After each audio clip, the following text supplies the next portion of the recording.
All right, so I'm Chelsea Odhner, and I'm here with Dr. Jonathan Rose. Hi, Jonathan. Hi there, how are you? Good. I'm very happy to be here and specifically to talk to you about this new podcast series that I've uh, kind of roped you into. It just sort of evolved. We could talk about how it evolved. That's Yeah, called sure. the Latin Playground.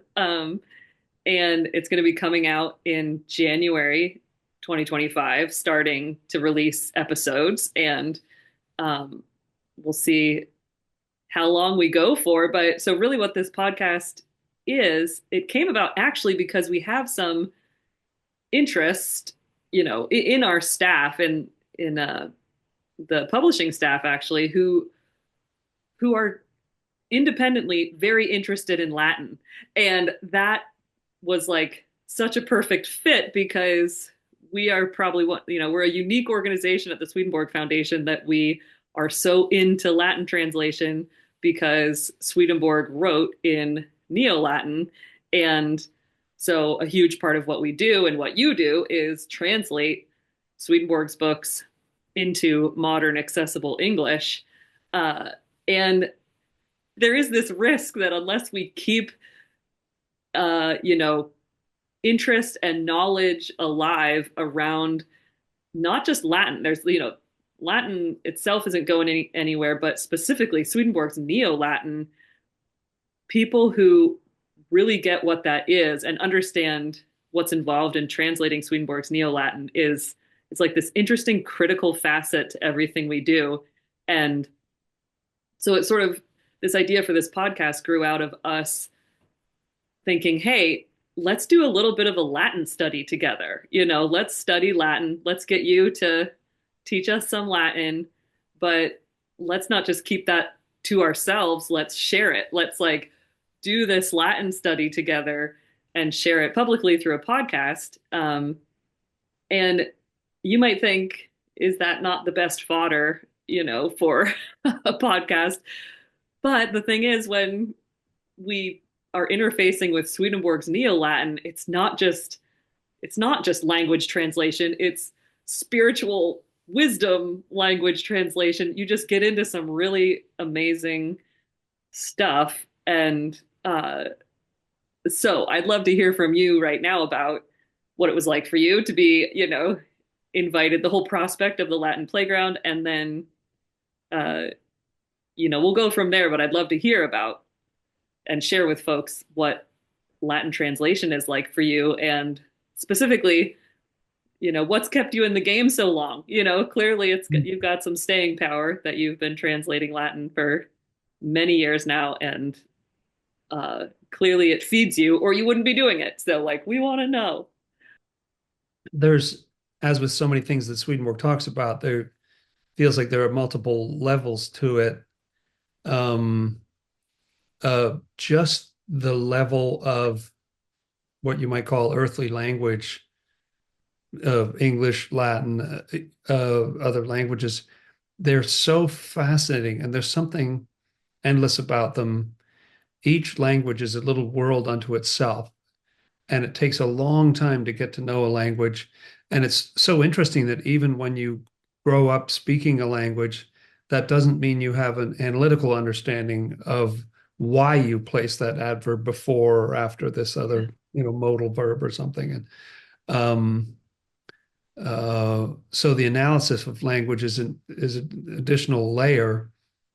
Um, just the way that words interact and how they put demands on each other. The one word will say, well, look, I need you to be this way, because I'm here, you need to change case or you need to change your ending or do something differently. And and seeing how different the worlds of Latin and English are has been really endlessly interesting to me. But then getting into the additional levels of where Swedenborg is using language to talk about things that he himself says over and over again transcend language. Yeah. I was just editing a passage where Swedenborg says that uh, the highest angels can't understand what goes on in the mind of God, and the angels next down below those really can't get hardly anything out of what the highest angels say because they don't comprehend it. They're on a different level. And then that comes down to the next layer of angels, and then spirits below that, and then comes down to the human world. And Swedenborg says that when he's interacting with angels, and I know that's a big jump right there, Yeah. but when he's interacting with angels, he can understand what they're saying, and he's in the conversation and getting a lot out of it. He says that they communicate visually as well as telepathically and verbally in various different ways. Doesn't use the word telepathic, Hmm. but without words, that sort of thing. Um, but when he comes back down to his office, so to speak, Yeah. uh, to try to write it down, he says he not only doesn't have words to express what just happened, but he can't even think it Oh, anymore. It's outside oh the realm of his no. own thought, except for something very vague, like this very vague outline. Well, that's a very humble thing for a person to say who's spending thousands of pages writing about his spiritual experiences. And Yes. I'm particularly interested in some of these episodes of the podcast, we got into Swedenborg's language and Swedenborg's language about spiritual language and about what lies behind language and where a lot of our expressions come from. Swedenborg says that just the idioms in Mhm. languages come from the presence of the spiritual world, even though we don't realize it. And when he sees on the other side, he can see this connection. So all of that really interests me. Another thing that drew me to the Latin playground and that idea was that I've just had this desire for a long time to sit down with people and just read Latin, just pound through Yeah. this together and look at it. Partly because when I was in graduate school, getting my PhD, the sitting with the professors, I could get something of their ability with language because they're communicating about it. And then I could see sort of aha moments when I'm looking at the text. It would help Yeah. me get a little leg up or something. And so I've wanted to pass that forward, give that to other people, hopefully, who knows, but wanting to get into it with people and look at it with people in the hopes that maybe they can see ahead of the level that they're at, but they can see it by looking at the text. And I can't speak for the other people who have been part of this experiment, but I have felt like that's happened. Yes. Thing happens when we do. I find it very joyful too, frankly. Just there's something about it always energizes me. I love the pace because even with editing Yes. and translating, even though it's so slow to go through line by line, it's still Latin Playground is slower. That doesn't sound like a good advertisement for it, but we really look at everything. What are the words doing in relation to each other, and it yields it bears fruit. It Yeah. yields insights that you just don't get driving at quote unquote highway Yeah. speed. Yes. That's totally what we've found. And like, I love that, uh, it, you all, even though, yes, and we're dependent on you with your technical understanding of like, well, this is the genitive or this is the a positive. I don't know. I'm not even remembering all the words. There's a lot of technical understanding you do need to have in order to translate Swedenborg's Latin. But when we get to sit beside you and point all that out, we're kind of breaking it down, and it's almost like the physical stuff falls away, right? And then we're just left with like the ideas themselves hanging in the air. And we're like, what is what is being communicated here? And it's so magical feeling that we're all being led into this like idea space of these very like critical, I mean, and mind blowing, nature of spiritual reality stuff. And that is just kind of what happens when you take your time sitting with just these sentence structure, this specific sentence that he said. So we're not talking, you maybe read a book of Swedenborg's, you've maybe read a passage of Swedenborg's, spent time with like one of those verses in verselets in like Secrets of Heaven, where he's talking about one verse and what does it mean. We're taking Swedenborg, an individual sentence or a couple of Oh, sentences, it's true. and just spending time with the ideas that are packed in there. And it's a different vantage point on Swedenborg. There's like different ways you can connect with what he wrote, and it's like a new one. I think of how when we did the Inside Off the Left Eye podcast, we would do our NCE spotlight. Um, and you talked about how you would sometimes feel like you would get a spiritual sunburn from like your Latin translating, because you're right at, you're front of the plane. You're like sitting at the furnace. I feel like it's like we're going into the fire itself, together in these podcast episodes, to where that alchemical, magic Mm. metal smithing is happening itself, with like the power of the word and language. There's language kind of is inherently spiritual. And that's kind of what we realize by connecting with Swedenborg's writing at this level. And yeah, so like in the podcast, we go through a specific passage. We kind of look under the hood because we've even looked at Swedenborg's own first drafts of his handwriting of these texts, so we can see That's right. him trying to get the words right. What did that mean for him? Like he struggled, like you described, to put these things into words, and you see that on his handwritten manuscript. So then that's fun and interesting.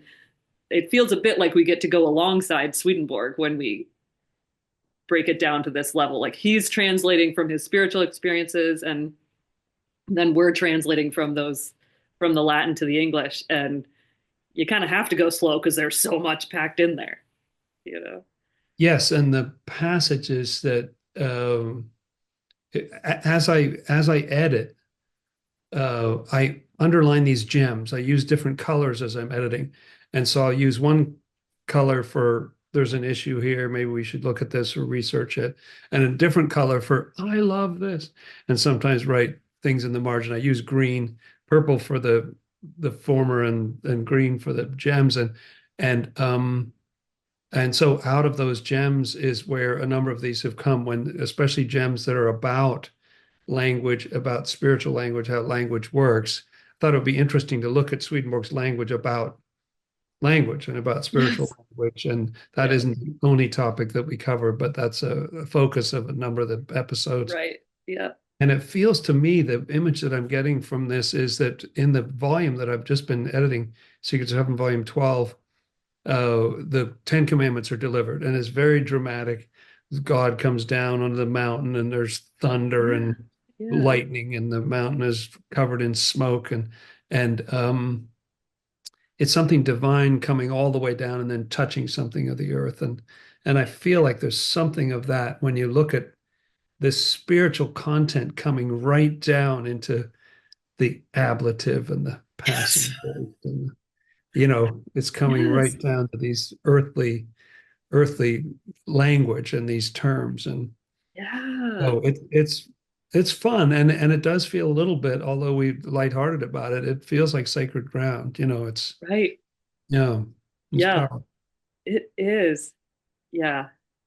I think that's what's fun about, just calling it the Latin playground, because like you can easily Yes. think, oh, we're talking about Latin. Like this is just going to feel like being in school or being lectured about like, right, memorizing your declensions, or whatever. Like it's not, there's, so there is something playful about it. And yet just like that, there's something heavenly or even sacred, awe-inspiring, like just so profound when and there's something about doing that with a shared group of people. Like, so there's Yes. 4 or 5 of us in each of these episodes, and we're learning and asking you questions. And so then I'm excited to be releasing the episodes, because then it's going to just expand that sense of like collective sort of community connection to to getting into that sphere. It just kind of feels like a sphere all unto its own. Like Yes, and we're all people who work for the Swedenborg Foundation, but some have had a high degree, as you mentioned earlier, of exposure to Swedenborg and the things that he writes and so on. And some are really pretty new, like measure it in months or Yes, yeah, year or something, and just getting their feet wet and that, and yet we're all motivated and interested, and so that makes for a very interesting conversation. I really enjoy it.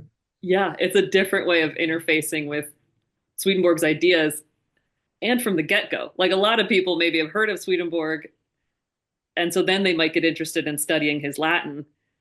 But isn't that interesting if your entryway to Swedenborg is just through studying his Latin, and like this is going to be an interesting new exposure for people. And so it's not just for people who've been reading Swedenborg forever. This is very much like you could be brand new to Swedenborg. As I say in the intro, I think like never heard of Swedenborg, never heard of Neo Latin, like doesn't matter. This is Right. like you can be new to both, and this will be an interesting experience of like spiritual exploration. Like if you're interested in sort of these, just inspiring, somewhat mind bending, uh, and like you say, very touching and sacred feeling. Like the connection of, we think of words as being truth, but something we touch into a Hmm. lot in the podcast is how it's so much about feeling, and language is so much about feeling. So there's this whole, it's like a whole body experience to be on this playground together. So it'll be fun to share it with people. And thanks so much, Jonathan. This was super fun to sit down with you and chat about the Latin playground. And it makes me excited to get to keep doing it. Very fun to reflect about it. Thank you.